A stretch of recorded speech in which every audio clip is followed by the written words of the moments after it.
Tepat di saat kembang api meledak indah di langit tahun baru, dunia Ratna hancur berkeping-keping dalam sekejap mata.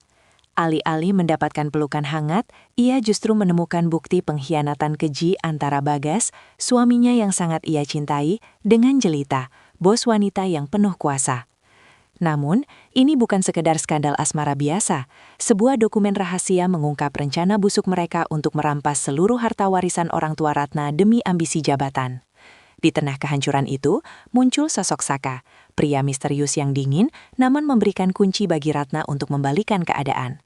Akankah Ratna tetap menjadi istri yang lemah dan membiarkan dirinya diinjak-injak, ataukah ia akan bertransformasi menjadi sosok yang tak terkalahkan dan meruntuhkan menara gading suaminya di depan publik? Saksikan bagaimana sebuah pengkhianatan pahit berubah menjadi tangga menuju kesuksesan yang sangat elegan dan tak terduga. Halo semuanya, senang sekali bisa berbagi kisah inspiratif ini dengan kalian. Oh ya, kalau boleh tahu, kalian menonton atau membaca cerita ini dari kota mana saja? Silahkan tulis nama kota kalian di kolom komentar ya, agar kita bisa saling menyapa dan mengenal lebih dekat satu sama lain. Suara riuh terompet dan dentuman kembang api mulai bersahutan di langit kota, menandai pergantian tahun yang seharusnya penuh dengan harapan baru. Namun bagi Ratna, cahaya warna-warni yang memayungi jendela ruang tamunya terasa begitu asing dan dingin. Ia berdiri mematung di balik kaca, menatap pantulan dirinya yang mengenakan gaun sederhana yang telah ia siapkan sejak sore tadi. Di atas meja makan, hidangan makan malam spesial, ayam panggang kesukaan Bagas dan hidangan penutup yang ia pelajari dari resep turun-temurun, kini telah mendingin, seolah ikut kehilangan nyawanya. Ratna melirik jam dinding yang sudah melewati angka 12 malam. Tidak ada pesan singkat, tidak ada telepon, hanya keheningan yang menyesakan di dalam rumah besar yang ia rawat dengan sepenuh hati demi kenyamanan suaminya. Hati Ratna dipenuhi dengan kegelisahan yang mulai mengakar sejak beberapa bulan terakhir. Bagas, pria yang dulu selalu pulang dengan senyum hangat, kini berubah menjadi sosok yang sulit digapai. Alasan pekerjaan menumpuk dan tuntutan bos baru menjadi tameng yang selalu Bagas gunakan untuk menghindari percakapan mendalam dengannya. Ratna mencoba meyakinkan dirinya sendiri bahwa semua ini adalah bagian dari perjuangan Bagas demi masa depan mereka. Namun, nalurinya sebagai seorang istri tidak bisa dibohongi. Ada kekosongan yang merayap di setiap sudut hatinya. Sebuah rasa hampa yang membuatnya merasa seperti orang asing di rumahnya sendiri. Kini, setelah Bagas mencapai posisi yang tinggi di perusahaannya, semua itu seolah menguap. Ratna menarik nafas panjang, mencoba menahan air mata yang mendesak keluar. Ia tidak ingin mengawali tahun ini dengan kesedihan, namun firasat buruk itu terus membayangi pikirannya. Ia merasa ada sesuatu yang retak, sebuah rahasia yang tersembunyi di balik kesibukan Bagas yang tidak wajar. Malam itu, di bawah sisa-sisa cahaya kembang api yang memudar, Ratna menyadari bahwa tahun ini tidak akan membawa kedamaian yang ia impikan, melainkan sebuah badai yang siap meruntuhkan seluruh dunianya. Badai yang ia khawatirkan itu seolah mulai menunjukkan tanda-tandanya saat suara deru mobil Bagas akhirnya memecah keheningan dini hari di halaman rumah. Ratna segera menghapus sisa kelembapan di sudut matanya dan mencoba memasang raut wajah setenang mungkin, meski jantungnya berdegup tidak keruan. Pintu depan terbuka, menampilkan sosok suaminya yang tampak berantakan, dengan dasi yang sudah dilonggarkan, dan aroma parfum asing yang menusuk indera penciuman Ratna. Tidak ada pelukan hangat atau ucapan selamat tahun baru. Bagas hanya melempar kunci mobil ke atas meja kayu, dan berjalan melewati istrinya begitu saja menuju sofa. Sikap acuh tak acuh itu terasa lebih menyakitkan daripada bentakan, menciptakan dinding kaca yang semakin tebal di antara mereka yang dulu pernah sangat lekat. Ratna mendekat dengan langkah ragu, mencoba menawarkan segelas air hangat sebagai bentuk perhatian yang masih tersisa. Namun sebelum ia sempat berucap, ponsel Bagas yang tergeletak di meja menyala, menampilkan notifikasi pesan singkat yang tanpa sengaja terbaca olehnya. Nama Jelita muncul di layar dengan pesan singkat yang memuji kinerja Bagas malam itu, diikuti dengan simbol hati yang tampak begitu kontras dengan suasana dingin di ruangan tersebut. Bagas dengan sigap menyambar ponselnya, memberikan tatapan tajam yang penuh pembelaan sebelum Ratna sempat bertanya. Ia beralasan bahwa Jelita adalah atasan yang sangat perfeksionis dan menuntut dedikasi penuh dari bawahannya. terutama dalam proyek besar yang sedang mereka kerjakan di awal tahun ini. Ratna hanya bisa terdiam, menelan kembali semua kecurigaan yang meronta ingin keluar dari tenggorokannya. Ia memilih untuk mengalah, kembali ke dapur untuk membereskan piring-piring makanan yang tak tersentuh, sementara pikirannya melayang pada masa lalu yang kian pudar. Dahulu, ia adalah seorang desainer grafis berbakat yang penuh ambisi. Namun, ia memilih menepikan impiannya demi menjadi pendukung utama bagi karir Bagas. Kini, di tengah bayang-bayang kesuksesan suaminya, Ratna merasa identitas dirinya perlahan terkikis habis, menyisakan sosok istri yang hanya menunggu di ambang pintu tanpa kepastian. Identitas yang terkikis itu membuat Ratna terjaga hingga fajar menyingsing, merenungi setiap jengkal perubahan yang terjadi pada lelaki yang telah menemaninya selama 5 tahun terakhir. Pagi itu, ia memutuskan untuk tidak membiarkan kerenggangan ini semakin melarut. Sehingga ia menyiapkan sarapan terbaik dan mencoba mengatur nada bicaranya agar terdengar lembut. Ratna memberanikan diri mengusulkan sebuah rencana liburan akhir pekan ke villa kecil di pinggiran kota, tempat yang dulu sering mereka kunjungi untuk sekedar melepas penat. Ia berharap atmosfer tenang di sana bisa menjadi jembatan untuk memperbaiki komunikasi mereka yang mulai buntu. Namun harapan itu pupus seketika, saat Bagas hanya menatapnya sekilas melalui balik surat kabar, menunjukkan raut wajah yang penuh dengan beban, seolah permintaan Ratna adalah sebuah gangguan besar. Bagas meletakkan cangkir kopinya dengan dentingan keras yang memecah kesunyian ruang makan, lalu menjelaskan dengan nada dingin bahwa jadwalnya sudah sepenuhnya dimiliki oleh perusahaan. Ia menyebutkan bahwa Jelita telah mengatur serangkaian pertemuan penting dengan klien internasional yang tidak mungkin ia lewatkan hanya untuk sekedar berlibur. Penolakan itu terasa seperti hantaman keras bagi Ratna, terutama saat Bagas menambahkan bahwa sebagai istri seorang eksekutif, ia seharusnya lebih memahami prioritas pekerjaan suaminya. Kalimat tersebut seolah memposisikan Ratna hanya sebagai pajangan di rumah, seseorang yang tidak punya hak untuk mencampuri urusan profesional yang kini menjadi dunianya. Rasa hampa yang menyelimuti hati Ratna berubah menjadi sebuah tekad kecil yang mulai bergejolak di dalam dadanya. Sore harinya, saat ia membersihkan ruang kerja Bagas, ia menemukan sebuah kartu nama berwarna emas dengan tulisan Jelita, Chief Executive Officer, yang tergeletak di bawah meja.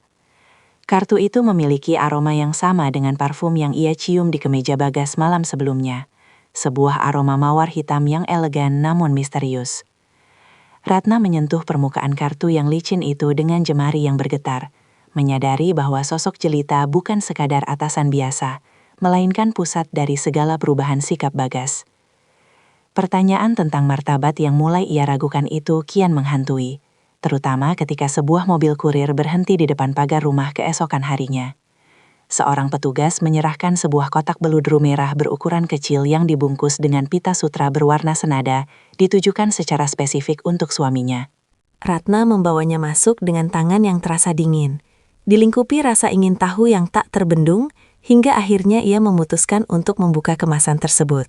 Di dalamnya, sebuah bros berlian berbentuk merak berkilau dengan mewahnya, memantulkan cahaya lampu ruang tamu ke segala arah. Namun, bukan perhiasan itu yang membuat napas Ratna tertahan, melainkan selembar kartu kecil di balik bantalan beludru yang bertuliskan pesan singkat namun sangat intim. Terima kasih untuk malam pergantian tahun yang luar biasa. Semoga simbol ini selalu mengingatkanmu pada langkah besar yang akan kita ambil bersama. Dengan kasih, Jelita. Kata-kata itu terasa seperti petir di siang bolong, menghancurkan sisa-sisa kepercayaan yang selama ini Ratna pertahankan dengan susah payah. Ia terduduk lemas di sofa, meremas kartu itu hingga jemarinya memutih, menyadari bahwa pengkhianatan ini bukan lagi sekadar prasangka semu. Hubungan antara suaminya dan sang atasan ternyata sudah melampaui batas profesionalisme kantor yang selama ini dijadikan alasan oleh Bagas untuk pulang terlambat. Rasa sakit yang menjalar di dadanya kini berganti menjadi amarah yang sunyi. Sebuah dorongan kuat untuk menuntut penjelasan atas ketidakjujuran yang selama ini ia telan bulat-bulat. Ratna menatap cermin besar di lorong rumah, melihat bayangan seorang wanita yang terlalu lama mengalah dan menyembunyikan bakatnya demi kebahagiaan orang lain. Ia tidak langsung melabrak Bagas saat pria itu kembali dari kantor, melainkan menyembunyikan kotak itu kembali ke tempat asalnya dengan rapi. Ratna mulai mengaktifkan kembali laptop lamanya yang penuh dengan portofolio desain yang sudah bertahun-tahun tidak ia sentuh, merasa bahwa inilah saatnya untuk tidak lagi hanya menjadi penonton dalam hidupnya sendiri. Langkah untuk mengungkap kebenaran di balik paket mewah tersebut membawanya pada sebuah keputusan nekat untuk mendatangi gedung perkantoran megah di pusat kota saat matahari mulai terbenam. Dengan membawa tas jinjing berisi wadah makanan yang tertata rapi, Ratna melangkah melewati lobi marmer yang dingin, mencoba menenangkan gemuruh di dadanya yang kian kencang. Ia menggunakan akses kartu cadangan milik Bagas yang selama ini tersimpan di laci meja rias untuk menuju lantai paling atas, tempat ruang eksekutif berada. Suasana kantor sudah sangat sepi, hanya menyisakan lampu-lampu lorong yang berpijar redup. Namun cahaya terang masih terpancar dari balik pintu kaca besar yang bertuliskan nama Jelita. Ratna berhenti tepat di depan pintu yang sedikit terbuka, dan pemandangan di dalamnya membuat dunianya seolah berhenti berputar seketika. Di sana Bagas tidak sedang berkutat dengan tumpukan dokumen atau laporan keuangan seperti yang selalu ia ceritakan di rumah setiap malam. Suaminya justru sedang berdiri sangat dekat dengan Jelita. Membangku wanita itu mengenakan bros merak yang tadi pagi sempat mampir ke tangan Ratna. Tawa kecil Jelita yang terdengar manja memenuhi ruangan, sementara tangan Bagas tampak begitu protektif saat menyentuh pundak atasannya itu dengan penuh kelembutan. Tidak ada ketegangan profesional di antara mereka. Yang ada hanyalah kemesraan yang selama ini telah hilang dari kehidupan rumah tangga Ratna. Pemandangan itu menjadi jawaban telak atas segala keraguan yang menyiksa batinnya selama beberapa minggu terakhir. Ratna mencengkram pegangan tas makanannya hingga jemarinya terasa kaku. Berusaha menahan diri agar tidak langsung mendorong pintu dan menciptakan keributan yang memalukan. Ia memilih untuk mundur perlahan, menjauh dari lingkaran cahaya yang menyakitkan itu, dan kembali menuju lift dengan langkah yang terasa sangat berat. Namun, tepat saat pintu lift terbuka, ia hampir menabrak seorang pria tegap berjas abu-abu yang sedang menatap layar tabletnya dengan serius. Pria itu, yang kemudian ia ketahui bernama Saka, menangkap tatapan mata Ratna yang berkaca-kaca, menyadari bahwa wanita di hadapannya baru saja menyaksikan sesuatu yang menghancurkan hatinya. Pria berjas abu-abu itu memberikan anggukan kecil yang sopan, seolah mampu membaca badai emosi yang sedang berkecamuk di balik sepasang mata Ratna yang basah. Saka tidak mengeluarkan sepatah kata pun untuk menginterogasi, namun ia dengan sigap menahan pintu lift agar Ratna bisa masuk tanpa harus merasa terburu-buru dalam keguncangannya. Di ruang sempit yang bergerak turun itu, keheningan terasa begitu pekat, hanya menyisakan suara napas Ratna yang tersengal menahan isak yang hampir pecah. Saka kemudian menyodorkan selembar sapu tangan bersih berwarna biru tua. Sebuah gestur sederhana yang terasa sangat berarti di tengah pengkhianatan yang baru saja Ratna saksikan di lantai atas. Sesampainya di lobi utama yang kini semakin lengang, Saka akhirnya bersuara dengan nada yang dalam namun menenangkan, menyarankan agar Ratna tidak mengemudi dalam kondisi pikiran yang tidak stabil. Ia memperkenalkan diri sebagai salah satu rekanan bisnis yang memiliki agenda pertemuan di gedung yang sama. Namun ia tampak lebih tertarik pada keadaan Ratna daripada urusan pekerjaannya. Percakapan singkat itu terjadi di sudut kafe lobi yang masih menyala, di mana Saka secara tidak sengaja menyebutkan bahwa ia sudah lama memperhatikan dinamika yang tidak sehat di kantor tersebut, terutama mengenai kedekatan Jelita dengan beberapa bawahannya. Informasi tersebut menjadi potongan teka-teki baru bagi Ratna, memberinya sudut pandang bahwa apa yang ia alami mungkin adalah bagian dari pola yang lebih besar. Pertemuan tak terduga dengan Saka memberikan secercah kekuatan aneh yang membuat Ratna mampu berdiri tegak kembali malam itu. Meskipun hatinya masih terasa remuk, kehadiran orang asing yang menunjukkan empati tanpa menghakimi membuatnya sadar bahwa dunia tidak berakhir di ruang kerja Bagas. Sebelum mereka berpisah, Saka memberikan sebuah kartu nama profesional dan berpesan bahwa setiap orang berhak atas kesempatan kedua untuk menulis ulang narasi hidup mereka sendiri. Ratna menyimpan kartu itu di sakunya, merasakan sebuah percikan tekad yang mulai menyala di tengah kegelapan yang menyelimuti pernikahannya. Percikan tekad yang mulai menyala itu menuntun Ratna untuk tetap terjaga, meski jarum jam telah melewati angka 2 dini hari, menunggu Bagas yang kembali pulang dengan langkah gontai. Kali ini, Ratna tidak menyambutnya dengan rentetan pertanyaan atau tatapan penuh luka. Ia justru berpura-pura terlelap di sofa, membiarkan suaminya masuk ke kamar dengan keyakinan bahwa segala rahasianya masih aman tersimpan. Begitu suara dengkur halus mulai terdengar dari balik pintu kamar, Ratna bangkit dengan gerakan seringan kapas menuju meja rias tempat ponsel Bagas diletakkan. Dengan tangan yang sedikit bergetar, ia memasukkan kode sandi yang ternyata masih menggunakan tanggal pernikahan mereka. Sebuah ironi pahit yang membuat dadanya terasa sesak seketika. Di dalam perangkat itu, Ratna tidak hanya menemukan percakapan romantis yang dangkal, melainkan serangkaian pesan yang mengungkap rencana busuk yang jauh lebih terorganisir. Melalui aplikasi pesan terenkripsi, ia membaca bagaimana Jelita menjanjikan posisi direktur operasional bagi Bagas, namun dengan syarat yang sangat keji. Bagas harus memastikan seluruh aset properti milik keluarga Ratna dialihkan menjadi jaminan perusahaan. Hati Ratna mencelos saat menyadari bahwa suaminya bukan hanya mengkhianati komitmen pernikahan mereka, tetapi juga sedang berusaha merampas warisan satu-satunya yang ia miliki dari mendiang orang tuanya. Pengkhianatan ini bukan lagi sekedar urusan perasaan, melainkan sebuah ancaman nyata terhadap kelangsungan hidup dan masa depannya secara finansial. Ratna segera mengambil tangkapan layar dari setiap percakapan tersebut dan mengirimkannya ke surat elektronik pribadinya sebagai barang bukti yang tak terbantahkan. Ia melihat foto-foto kebersamaan mereka di hotel-hotel mewah yang dikirimkan Jelita, yang diklaim Bagas sebagai perjalanan dinas keluar kota yang melelahkan. Setiap kata manis yang Bagas ketikkan untuk bosnya itu terasa seperti sembilu yang menyayat harga diri Ratna sebagai seorang istri yang selama ini terlalu tulus mendukung. Di tengah kegelapan kamar yang hanya diterangi cahaya ponsel, Ratna menutup perangkat itu dan meletakkannya kembali ke posisi semula, menyadari bahwa waktunya untuk menangis telah habis. Lubang kemiskinan yang sedang digali oleh suaminya itu mulai terasa nyata saat esok paginya Bagas tidak lagi berpura-pura menjadi pria yang santun di meja makan.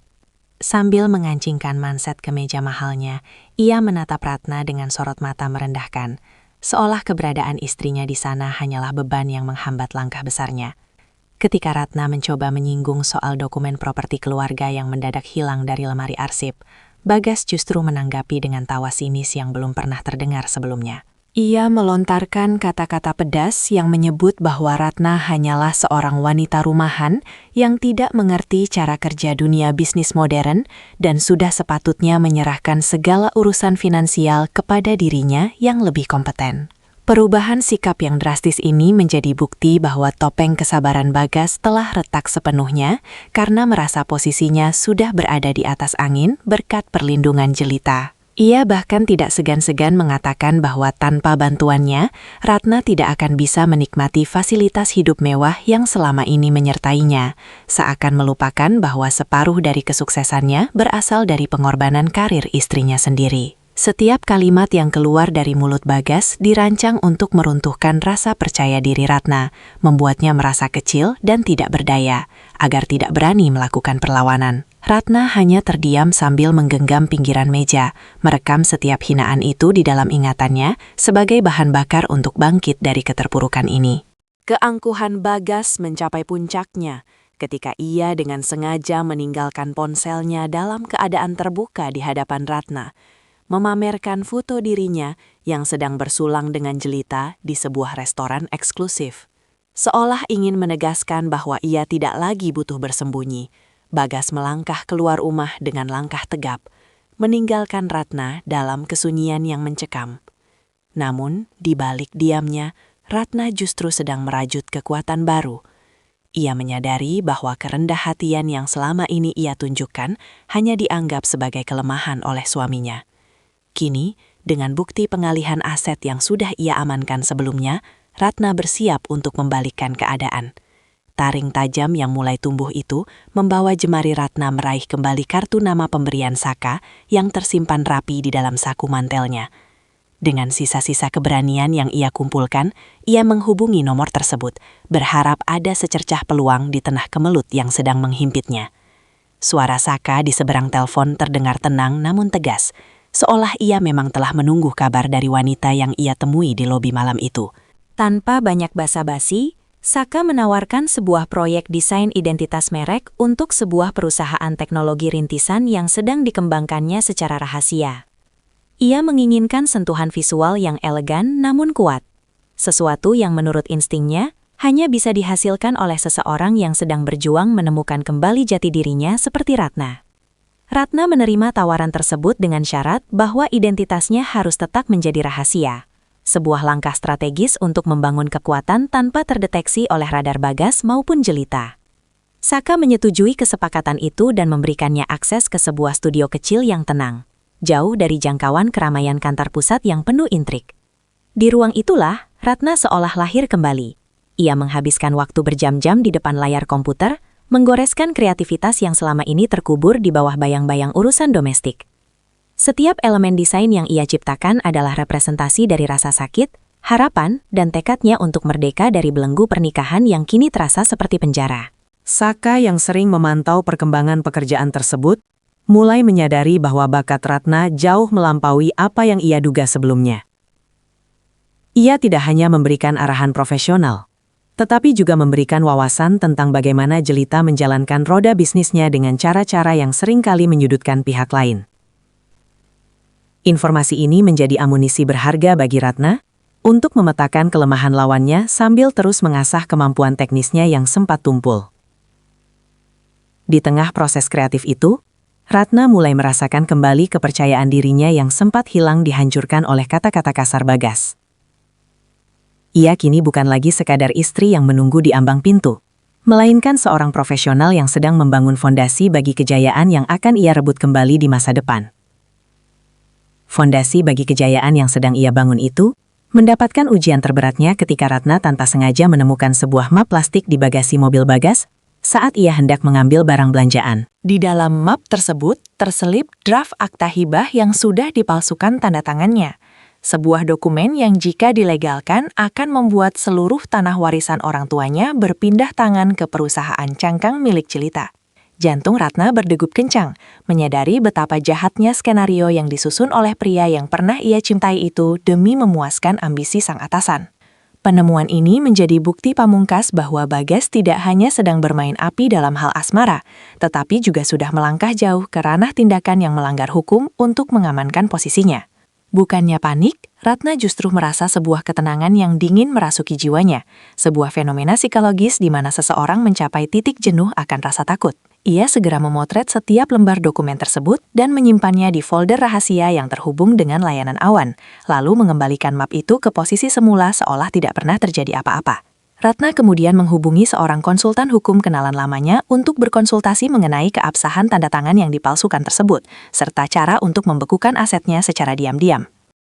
Logikanya kini bekerja dengan kecepatan penuh, mengalahkan rasa sakit yang selama ini sempat membuatnya bimbang untuk melangkah lebih jauh. Malam itu, saat Bagas pulang dengan senyum penuh kemenangan yang tersembunyi, Ratna menyambutnya dengan sandiwara yang sempurna sebagai istri yang patuh dan tak tahu apa-apa. Ia bahkan menyiapkan pakaian Bagas untuk acara gala perusahaan yang akan datang, sambil tetap menjaga komunikasi intens dengan Saka mengenai peluncuran proyek desainnya. Ratna menyadari bahwa ia sedang menari di atas tali yang sangat tipis, namun ia tidak lagi merasa gentar menghadapi kemungkinan terburuk sekalipun.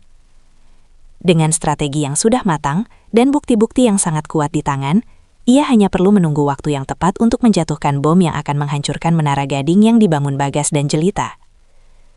Menara gading yang dibangun Bagas dan Jelita di atas penderitaannya itu akhirnya menjadi latar belakang dari panggung kehancuran mereka sendiri pada malam gala tahunan perusahaan yang megah.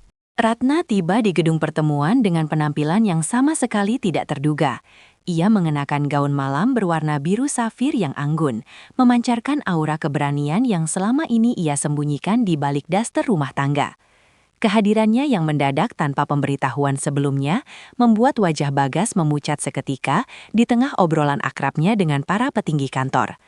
Sementara itu, Jelita yang berdiri di samping Bagas hanya bisa menatap dengan pandangan sinis, tidak menyadari bahwa berita yang ia anggap remeh ini membawa sebuah kejutan yang akan mengguncang stabilitas karir mereka berdua. Suasana pesta yang penuh dengan kemewahan itu berubah menjadi tegang ketika layar besar di panggung utama yang seharusnya menampilkan profil kesuksesan perusahaan mendadak berubah menampilkan serangkaian tangkapan layar percakapan gelap dan dokumen aset yang telah dipalsukan. Ratna melangkah dengan tenang menuju podium, mengambil mikrofon, dan dengan suara yang stabil namun menggelegar, ia mengkonfirmasi bahwa pencapaian yang dibanggakan Bagas adalah hasil dari manipulasi dan pengkhianatan terhadap nilai-nilai integritas. Riuh rendah bisikan tamu undangan memenuhi ruangan, menciptakan tekanan yang begitu hebat bagi Bagas yang hanya bisa mematung di tempatnya berdiri. Jelita mencoba menghentikan aksi tersebut dengan memanggil keamanan, Namun Saka muncul dari barisan depan, memberikan isyarat bahwa segala bukti yang ditampilkan telah diverifikasi secara sah. Konfrontasi ini mencapai puncaknya saat Ratna menyerahkan map berisi gugatan cerai dan laporan resmi mengenai pemalsuan dokumen kepada Bagas di hadapan semua kolega mereka. Tidak ada air mata yang tumpah dari mata Ratna. Yang ada hanyalah sorot mata seorang pemenang yang akhirnya berhasil melepaskan beban berat yang selama ini menghimpit pundaknya. Ia telah memilih waktu dan tempat yang paling menyakitkan bagi musuhnya untuk jatuh, yakni di puncak kejayaan semu yang mereka dampakan. Rantai ketidakberdayaan yang telah terputus itu meninggalkan keheningan yang mencekam, sebelum akhirnya Bagas mencoba memecah suasana dengan tawa gugup yang dipaksakan. Ia melangkah maju, berusaha meraih lengan Ratna untuk membawanya keluar dari sorotan lampu, sambil berbisik dengan nada mengancam agar istrinya berhenti mempermalukan diri sendiri. Bagas berkali-kali meyakinkan para dewan direksi bahwa apa yang ditampilkan di layar hanyalah rekayasa visual hasil manipulasi perangkat lunak, sebuah upaya terakhir untuk menyelamatkan reputasinya yang sudah berada di tepi jurang. Namun, upaya pembelaan diri itu justru menjadi bumerang ketika Saka melangkah maju ke podium, membawa bukti forensik digital yang menunjukkan bahwa data-data tersebut asli dan tidak bisa dibantah oleh argumen apapun. Situasi semakin memojokkan Bagas ketika beberapa staf administrasi yang selama ini merasa ditekan oleh Jelita mulai berani bersuara, memberikan kesaksian tentang kejanggalan dalam pengalihan dana yang dilakukan demi membiayai gaya hidup mewah sang bos dan kaki tangannya. Jelita yang tadinya tampak begitu berkuasa, kini hanya bisa berdiri mematung dengan wajah yang memerah karena rasa malu yang amat sangat, saat satu persatu rekan bisnisnya mulai menjauh dan menarik dukungan mereka. Tidak ada lagi perlindungan yang bisa diberikan Jelita kepada Bagas, karena ia sendiri kini harus menghadapi ancaman pencopotan jabatan akibat skandal integritas yang mencuat ke permukaan. Bagas tersadar bahwa ia telah mempertaruhkan segalanya demi janji manis yang ternyata hanyalah sebuah fata morgana di atas tumpukan kebohongan. Ratna menatap suaminya untuk terakhir kalinya dengan perasaan yang sulit digambarkan. Tidak ada benci, hanya ada rasa lega yang teramat dalam karena ia tidak lagi menjadi bagian dari sandiwara tersebut. Ia kemudian berbalik meninggalkan aula pesta tanpa menoleh sedikit pun. Mengabaikan teriakan Bagas yang kini berubah menjadi ratapan penuh keputusasaan. Langkah kakinya terasa jauh lebih ringan saat ia keluar menuju udara malam yang segar. Menyadari bahwa konfrontasi besar ini adalah garis pembatas yang tegas antara masa lalunya yang kelam dan masa depannya yang cerah. Harga diri yang kini ia genggam erat menjadi kompas utama saat Ratna melangkah ke kantor pengacara di pagi pertama tahun yang baru. Memulai proses hukum untuk mengakhiri ikatan yang telah menjadi racun baginya. Di saat yang sama, dunia yang dibangun Bagas runtuh secara sistematis. Surat pemutusan hubungan kerja dari Dewan Komisaris tiba di mejanya bahkan sebelum ia sempat merapikan ruang kantornya. Skandal yang meledak di malam gala telah menyebar luas ke telinga para investor, membuat posisi Bagas tidak lagi bisa dipertahankan meskipun ia mencoba memberikan 1001 alasan pembelaan. Jelita pun tidak bisa berbuat banyak, karena ia sendiri sedang sibuk menyelamatkan posisinya dari audit internal yang dipicu oleh laporan anonim yang ternyata disiapkan oleh Saka dan Ratna sejak lama. Bagas yang kini pengangguran dan terhimpit utang gaya hidup, mulai merasakan bagaimana rasanya berada di posisi yang ditinggalkan tanpa perlindungan apapun. Ia mencoba berkali-kali menghubungi Ratna, mengirimkan pesan-pesan penuh permohonan maaf yang sangat kontras dengan kata-kata kasar yang ia lontarkan beberapa hari sebelumnya. Namun Ratna telah memblokir semua akses komunikasi pribadi dan hanya bersedia berbicara melalui perantara hukum, menunjukkan ketegasan yang tak tergoyahkan. Ia fokus mengamankan kembali sertifikat rumah dan tanah warisannya melalui jalur pengadilan, memastikan bahwa tidak ada satupun aset keluarganya yang jatuh ke tangan perusahaan yang kini sedang dilanda badai tersebut. Kehancuran karier Bagas menjadi cermin bagi Ratna tentang betapa rapuhnya kesuksesan yang dibangun di atas pengkhianatan dan manipulasi. Sambil menunggu putusan pengadilan, Ratna mulai menata kembali studionya, mengisi ruang-ruang kosong dengan karya-karya baru yang lebih berani dan penuh warna. Ia tidak lagi merasa perlu bersembunyi di balik identitas anonim, karena dunia luar kini mulai melirik bakatnya yang sesungguhnya, sebagai seorang visioner di bidang kreatif. Bagas mungkin telah merampas kepercayaannya, namun ia tidak akan pernah bisa merampas kecerdasan dan kemampuan bertahan yang kini menjadi modal utama Ratna untuk menaklukkan tantangan hidup yang baru. Modal utama untuk menaklukkan tantangan hidup yang baru itu benar-benar diuji ketika Bagas muncul di depan pintu studio Ratna dengan penampilan yang jauh dari kesan eksekutif sukses. Tidak ada lagi setelan jas pesanan khusus atau jam tangan mewah yang dulu selalu ia pamerkan. Yang tersisa hanyalah seorang pria dengan wajah kusam dan pakaian yang tampak tidak terurus. Dengan suara yang gemetar, Bagas memohon agar Ratna mencabut laporan terkait pemalsuan dokumen, agar ia terhindar dari konsekuensi hukum yang lebih berat. Beralasan bahwa semua itu ia lakukan karena tekanan dari jelita yang manipulatif. Ia bahkan berlutut, mencoba membangkitkan memori indah masa lalu mereka, sebagai alat untuk melunakkan hati Ratna, yang ia anggap masih menyimpan sisa-sisa cinta. Ratna menatap pria di hadapannya dengan perasaan tenang, tanpa amarah maupun rasa kasihan yang berlebihan. Ia menyadari bahwa ini adalah pilihan tersulit yang harus ia buat. Antara memberikan pengampunan yang bisa disalahgunakan, atau tetap pada jalur hukum demi keadilan yang seharusnya ditegakkan. Ratna teringat bagaimana Bagas dengan tega mencoba merampas warisan orang tuanya, tanpa sedikit pun rasa bersalah. Sebuah tindakan yang bukan sekedar kehilafan, melainkan keserakahan yang terencana. Dengan suara yang lembut namun memiliki ketegasan seperti baja, Ratna menjelaskan bahwa konsekuensi yang dihadapi Bagas saat ini adalah hasil dari benih yang ia tanam sendiri. Dan mencampuri proses hukum hanya akan membuat mereka berdua terjebak dalam siklus kebohongan yang sama. Penolakan Ratna membuat Bagas tersentak. Menyadari bahwa wanita lembut yang dulu bisa ia kendalikan, kini telah bertransformasi menjadi sosok yang mandiri dan berprinsip. Ratna memberikan pilihan terakhir bagi Bagas untuk pergi secara baik-baik sebelum ia memanggil petugas keamanan. Menegaskan bahwa bantuan terbaik yang bisa ia berikan adalah membiarkan Bagas belajar bertanggung jawab atas perbuatannya. Begitu Bagas melangkah pergi dengan bahu yang lunglai, Ratna kembali ke meja kerjanya dan menutup pintu studionya dengan rapat. Ia merasakan beban terakhir dari masa lalunya benar-benar telah terangkat. Memberinya ruang untuk sepenuhnya fokus pada persiapan peluncuran agensi kreatifnya yang akan menjadi tonggak sejarah baru dalam hidupnya. Tonggak sejarah baru dalam hidupnya itu akhirnya tegak berdiri saat papan nama Ratna Kreatif terpasang gagah di dinding lobi kantor barunya yang bergaya industrial minimalis. Tanpa bayang-bayang nama besar suaminya, Ratna kini melangkah sebagai nahkoda utama bagi tim desainer muda berbakat yang ia pilih sendiri berdasarkan visi dan integritas. Peluncuran agensi ini bukan sekadar seremoni pembukaan bisnis, melainkan sebuah pernyataan kepada dunia bahwa kreativitas seorang wanita tidak akan pernah padam meski sempat diredam oleh pengkhianatan yang menyakitkan.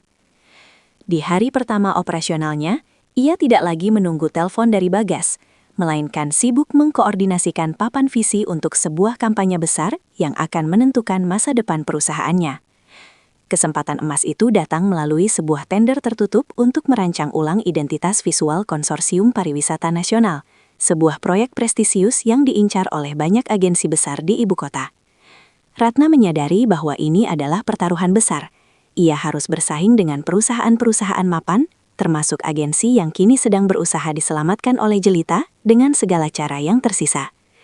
Dengan dukungan strategis dari Saka yang bertindak sebagai penasihat bisnis, Ratna menuangkan seluruh pengalamannya dalam menghadapi badai hidup ke dalam konsep desain yang bertema kebangkitan dari akar. Ia menciptakan sebuah logo yang terinspirasi dari serat kayu yang kuat, melambangkan ketangguhan yang tumbuh dari dalam. Sebuah filosofi yang sangat personal bagi perjalanan hidupnya sendiri. Ketegangan mencapai puncaknya saat hari presentasi tiba di hadapan para dewan kurator dan investor utama. Ratna berdiri di depan podium dengan kepercayaan diri yang memancar secara alami, memaparkan setiap filosofi warna dan garis yang ia ciptakan dengan narasi yang begitu menyentuh hati. Ketika pengumuman pemenang dibacakan, nama Ratna Kreatif bergema di seluruh ruangan sebagai pemenang utama, mengalahkan agensi jelita yang dinilai terlalu kaku dan tidak memiliki jiwa. Kemenangan ini menjadi bukti sahih bahwa pengkhianatan yang dialaminya di awal tahun bukanlah akhir, melainkan sebuah katalisator yang mendorongnya menuju puncak kesuksesan. Puncak kesuksesan yang tak pernah ia bayangkan sebelumnya itu, kini menempatkan Ratna di posisi yang sama sekali berbeda, yakni duduk di kepala meja perundingan sebagai pemegang kontrak utama. Takdir seolah memiliki cara yang puitis untuk membalas segalanya. Ketika ia harus memimpin rapat koordinasi dengan perusahaan subkontraktor yang ternyata dipimpin oleh Jelita. Wanita yang dulu tampak begitu mengintimidasi dengan kekuasaannya, kini hadir dengan raut wajah kuyuh dan gestur yang gelisah, menyadari bahwa kelangsungan operasional divisinya kini bergantung pada persetujuan dari wanita yang pernah ia coba hancurkan. Tidak ada lagi tatapan merendahkan atau senyum sinis yang menghiasi bibir Jelita. Yang tersisa hanyalah kepasrahan seorang pebisnis yang sedang berada di ambang kebangkrutan. Ratna membuka berkas laporan dengan tenang, membiarkan keheningan di ruang rapat itu menjadi saksi bisu atas perputaran roda nasib yang begitu cepat. Ia meninjau setiap usulan kerja dari tim Jelita dengan objektivitas seorang profesional sejati, tanpa menyisipkan dendam pribadi dalam setiap penilaian teknisnya. Ketika Jelita mencoba memulai percakapan di luar urusan pekerjaan untuk mencari simpati, Ratna dengan halus namun tegas mengalihkan pembicaraan kembali pada standar kualitas yang ia tuntut dari setiap mitranya. Ia tidak berniat membalas rasa sakit hatinya dengan cara yang rendah. Baginya, menunjukkan kualitas kerja yang jauh melampaui standar lawan adalah bentuk balasan yang paling elegan dan bermartabat. Pertemuan tersebut berakhir dengan keputusan Ratna untuk memberikan kesempatan kerjasama, namun dengan syarat pengawasan ketat dan transparansi finansial yang mutlak. Jelita terpaksa menandatangani dokumen kesepakatan itu di bawah arahan Ratna, sebuah momen simbolis di mana otoritas kini telah berpindah tangan sepenuhnya. Setelah semua orang meninggalkan ruangan, Ratna bersandar di kursinya sambil menatap pemandangan kota dari balik jendela kaca yang besar. Ia menyadari bahwa kekuatannya saat ini tidak berasal dari keinginan untuk menghancurkan orang lain, melainkan dari keberaniannya untuk memaafkan tanpa harus melupakan, serta kemampuannya untuk tetap berdiri tegak di tengah badai yang paling kencang sekalipun. Kemampuannya untuk tetap berdiri tegak di tengah badai yang paling kencang sekalipun akhirnya membuahkan kedamaian batin yang telah lama hilang dari kamus hidupnya. Ratna kini tidak lagi terbangun dengan perasaan was-was atau sesak di dada. Sebaliknya, setiap pagi disambutnya dengan antusiasme untuk menciptakan karya-karya baru yang bermanfaat bagi banyak orang. Di tengah kesibukan mengelola agensinya yang kian melesat, kehadiran Saka menjadi sebuah warna baru yang tidak pernah ia duga sebelumnya. Pria yang awalnya hanya ia kenal sebagai penyelamat di lobi kantor itu, kini perlahan bertransformasi menjadi sosok pendukung yang selalu ada tanpa pernah menuntut atau mencoba mengendalikan langkahnya. Saka menunjukkan kekagumannya bukan melalui sanjungan kosong, melainkan lewat diskusi-diskusi cerdas tentang seni dan masa depan industri kreatif yang mereka geluti. Suatu sore di sebuah galeri seni kecil yang tenang, Saka memberanikan diri untuk mengutarakan rasa hormatnya atas keteguhan hati Ratna dalam melewati masa-masa kelam. Tidak ada paksaan dalam tutur katanya, hanya sebuah tawaran untuk berjalan beriringan sebagai dua insan yang saling menghargai kemandirian satu sama lain. Ratna menatap sepasang mata Saka yang jernih, merasakan sebuah kenyamanan yang berbeda dari masa lalunya. Sebuah koneksi yang tidak dibangun di atas ketergantungan, melainkan di atas fondasi rasa percaya dan transparansi yang utuh. Membuka ruang bagi seseorang yang baru bukanlah perkara mudah bagi Ratna. Namun ia menyadari bahwa menutup diri selamanya bukanlah bentuk kemenangan yang sejati. Ia mulai mengizinkan dirinya untuk tertawa lepas, menikmati makan malam yang hangat tanpa bayang-bayang kebohongan, dan berbagi impian tentang proyek-proyek masa depan bersama Saka.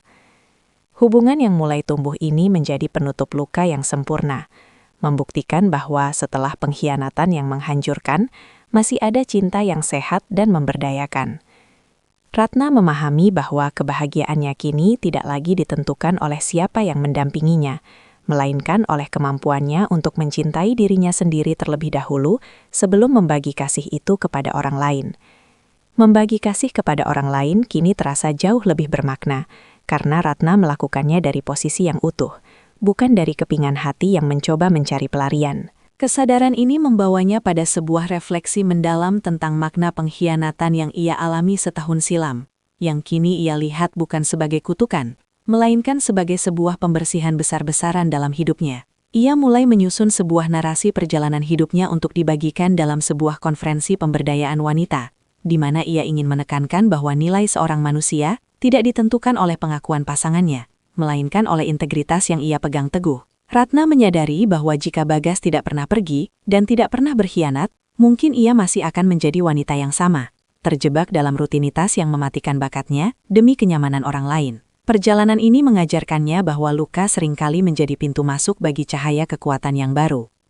Dalam sesi-sesi renungannya, Ratna memahami bahwa melepaskan sesuatu yang sudah tidak layak dipertahankan adalah bentuk keberanian tertinggi yang bisa dimiliki seseorang. Ia tidak lagi memandang masa lalunya dengan amarah yang membara, melainkan dengan rasa syukur yang tenang. Syukur karena ia diberikan kesempatan untuk mengenal potensi dirinya yang sesungguhnya di saat tersulit. Kini, setiap goresan desain yang ia buat dan setiap keputusan bisnis yang ia ambil selalu didasari oleh kejujuran pada diri sendiri. Sesuatu yang dulu sering ia abaikan demi menjaga keharmonisan semu di dalam rumah tangganya.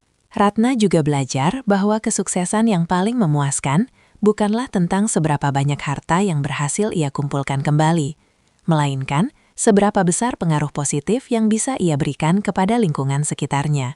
Agensi Ratna Kreatif bukan sekedar tempat bekerja, tetapi menjadi wadah bagi perempuan-perempuan lain yang sedang berjuang bangkit dari keterpurukan untuk kembali menemukan rasa percaya diri mereka. Hidupnya kini adalah sebuah bukti nyata bahwa titik balik yang paling menyakitkan sekalipun bisa menjadi awal dari sebuah pendakian menuju puncak yang lebih tinggi dan lebih terhormat.